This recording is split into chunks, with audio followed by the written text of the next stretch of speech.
รัฐบาลจีนประกาศปฏิรูปการศึกษาครั้งใหญ่สร้างหลุดเวียกบ้านและห้ามกักตัวนักเรียนช่วงพัก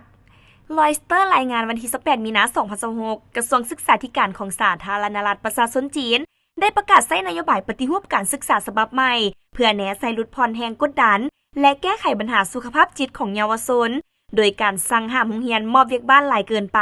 และห้ามนำใช้เวลาพักผ่อนของนักเรียนมาจัดการเรียนการสอนอย่างเด็ดขาดนโยบายดังกล่าวเกิดขึ้นภายหลังมีผลการศึกษาพบว่า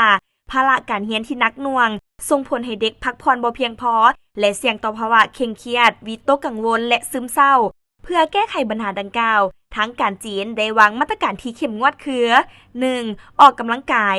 กำหนดให้นักเรียนชั้นประถมและมัธยมต้องได้ออกกำลังกายอย่างน้อยมื้อละ2ชั่วโมง 2. ห้ามโรงเรียนอนุบาลนำเอาเนื้อในการเรียนของชั้นประถมมาสอนล่วงหน้าและลดผ่อนการสอบสิ่งที่บ่จำเป็น 3. ห้ามนำใช้คะแนนสอบสิ่งของนักเรียนมาเป็นตัวชี้วัดผลงานของครูอาจารย์รัฐบาลจีนเน้นหนักว่าโรงเรียนทุกแห่งต้องเคารพเวลาพักผ่อนของนักเรียนและเกี่ยมพิจารณาเพิ่มมื้อพักตื่มอีกเพื่อสร้างความสมดุลระหว่างการเรียนและการใช้ชีวิตของเด็กในระยะยาวแนะใส่สร้างสภาพแวดล้อมการเรียนที่เอื้ออำนวยต่อการพัฒนาทั้งร่างกายและจิตใจของนักเรียนอย่างรอบด้าน